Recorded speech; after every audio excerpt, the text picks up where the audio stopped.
इतिहास के पन्नों में दर्ज शिक्षा से मिलने वाला सबक सबसे अच्छा सबक माना जाता है। इतिहास के पन्नों में सिर्फ घटनाएं ही नहीं समेटी जाती हैं, बल्कि इन पन्नों से हमको बहुत कुछ सीख भी मिलती है। चलिए आज की कड़ी में जानेंगे आज यानी कि 5 जनवरी का इतिहास। नमस्कार, आप देख रहे हैं जनहित टाइम्स। मैं हूं आपके साथ दीक्षा। बात करते हैं आज की कुछ महत्वपूर्ण घटनाओं की, जब 1592 के मुगल शासक शाहजहां का लाहौर में जन्म हुआ था।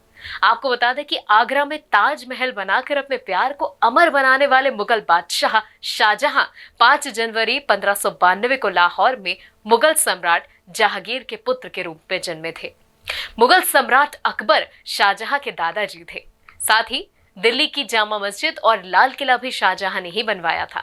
मुगल वंश के 5वें और लोकप्रिय शहंशाह शाहजहां को लोग दुनिया के 7 आश्चर्यों में से एक ताजमहल के निर्माण के लिए आज भी याद करते हैं।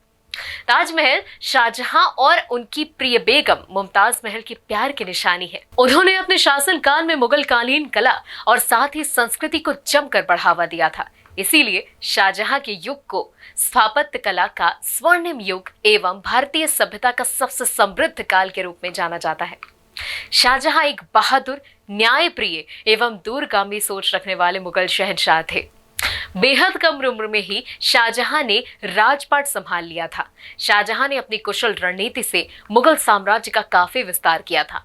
महज 22 साल की छोटी सी उम्र में शासनकाल में शाहजहां ने काफी कुछ हासिल कर लिया था और अपनी एक पहचान इस दुनिया में कायम कर ली थी। अब बढ़ते हैं आज की तारीख की दूसरी महत्वपूर्ण घटना की ओर, जब 1659 में खुजहा की लड़ाई में औरंगजेब ने शाह शुजा को हराया था। आपको बता दें कि खजुहा की लड़ाई 5 जनवरी 1659 को नए मुगल सम्राट औरंगजेब और साथ ही शाह शुजा के बीच लड़ी गई थी। शाह शुजा ने खुद को बंगाल का मुगल सम्राट घोषित कर दिया था और शुजा की सेना ने गंगा और जमुना के बीच फतेहपुर हसपा और साथ ही इलाहाबाद जिले के पश्चिम में लगभग 30 मील दूर खाजवा में डेरा डाला हुआ था। औरंगजेब ने अपने बड़े भाई दारा शिकोह को हरा दिया था और साथ ही सामूगढ़ की लड़ाई के बाद आगरा पर कब्जा कर लिया था और अपने पिता शाहजहां को घर में ही बंदी बना लिया था। औरंगजेब ने अपने छोटे भाई और लंबे समय तक सहयोगी रहे मुराद बख्श को ग्वालियर के किले में कैद करवा दिया था। इसके बाद औरंगजेब ने पूरे मुगल साम्राज्य पर कब्जा करने के लिए एक अभियान चलाया था और दारा शिकोहा और साथ ही उसके बेटे सुलेमान शिकोहा को हराकर लाहौर में कैद करवाने के बाद औरंगजेब ने पूर्वी क्षेत्रों की ओर अभियान शुरू कर दिया था। बंगाल में अपने आप को मुगल सम्राट घोषित कर चुके अपने भाई शाह शुजा को 5 जनवरी 1659 को औरंगजेब ने लड़ाई में हरा दिया था। बढ़ते हैं तीसरी महत्वपूर्ण घटना की ओर, जब 1955 में पश्चिम बंगाल की मुख्यमंत्री ममता बनर्जी का कोलकाता में जन्म हुआ था। राजनीति को बदलने वाली ममता बनर्जी का जन्म पश्चिम बंगाल के कोलकाता में एक बंगाली हिंदू परिवार में हुआ था। उनके माता पिता प्रोमिलेश्वर बनर्जी और साथ ही गायत्री देवी थे। बनर्जी के पिता प्रोमिलेश्वर एक स्वतंत्रता सेनानी थे और उनकी मृत्यु चिकित्सा के अभाव में हो गई थी। उस समय ममता बनर्जी केवल 17 साल की थी।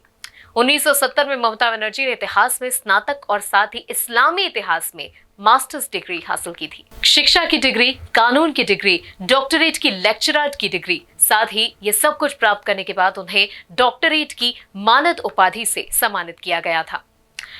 आपको बता दें कि उनके राजनीतिक जीवन की अगर बात की जाए तो उनका राजनीति में आना तब हुआ जब वो महज 15 साल की थी। पढ़ाई के दौरान उन्होंने कांग्रेस आई पार्टी की छात्र शाखा और साथ ही छात्र परिषद यूनियंस की स्थापना की।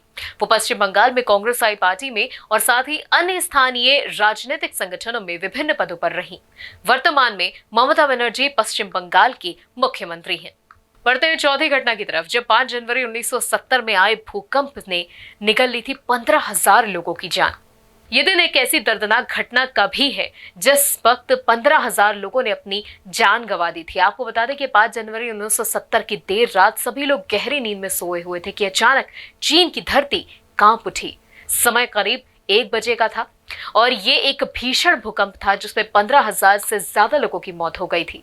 आपको बता दें कि करीब 50 साल पहले आज ही के दिन चीन में एक ऐसा भीषण भूकंप आया था जिसके बारे में सोचकर आज भी लोगों की रूह कांप जाती है।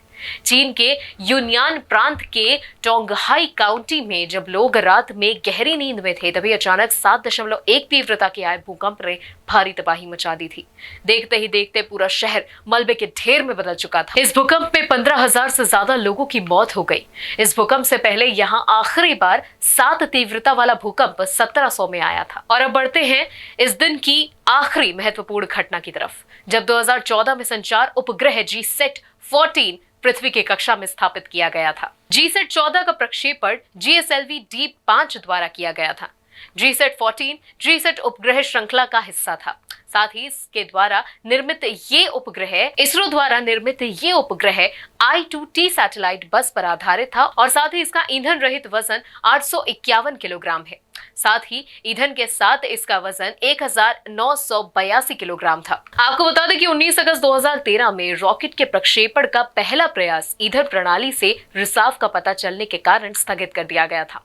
इसके बाद इसरो ने दूसरे चरण के GS2 को बदलने का फैसला किया और साथ ही GSAT-14 को भारत में निर्मित क्रायोजेनिक इंजन के इस्तेमाल से तैयार किया गया था और साथ ही उपग्रह का प्रक्षेपण सतीश धवन अंतर्राष्ट्रीय केंद्र के दूसरे लॉन्च पैड से किया गया था। और इसी के साथ हम आगे भी आपको महत्वपूर्ण घटनाएं बताते रहेंगे और इसी के साथ आज के इस खास बुलेटिन में इतना ही। मगर देश दुनिया की तमाम खबरों के लिए बने रहिए जनहित टाइम्स के साथ और हमारे चैनल को लाइक कीजिए, सब्सक्राइब कीजिए, शेयर कीजिए। नमस्कार।